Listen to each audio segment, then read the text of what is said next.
මම හැමදාම ඉගෙන ගන්නවා කියන එක. එතකොට ඉගෙන ගන්නවා කියන එක වාක්‍යයේ ක්‍රියාපදය. මම ක්‍රියාපදයෙන් ප්‍රශ්නයක් අහනවා ඉගෙන ගන්නවා කවුද කියලා. පිළිතුරක් තියෙනවා මෙතනදී නම් මම කියන එක. ඒතර මම කියන එක වාක්‍යයේ සබ්ජෙක්ට් එක වෙනවා. කර්තෘ වෙනවා. එතකොට ඕගොල්ලෝ දන්නවා වාක්‍යයක කර්තෘ අඟවන්න භාවිතා කරන නිපාතය වා නිපාතය කියලා.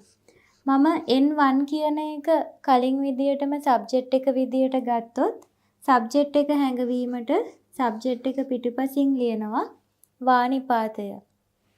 වාක්‍යයේ තව වචන තියෙන්න පුළුවන්. වාක්‍යයේ ක්‍රියාපදයක් තියෙනවා. අපි ඒක මේ වෙලාවේදී මත්ස්‍ය රූපයෙන් ලියනවා. ඒතර මෙන්න මේ විදියට තමයි මේ වාක්‍ය ලියවෙන්නේ. හරි. අපි මේ අදහස ජපන් භාෂාවෙන් ලිව්වොත් මම හැමදාම ඉගෙන ගන්නවා. මම කියලා කියන්නේ වතෂි නිපාතය වා වතෂි වා හැමදාම මයිනිචි. මයිනිචි. ඉගෙන ගන්නවා ක්‍රියාපදය මත්ස්‍ය රූපයෙන් බෙන්කියෝ ශිමස්. බෙන්කියෝ ශිමස්. වතෂි වා මයිනිචි බෙන්කියෝ ශිමස්.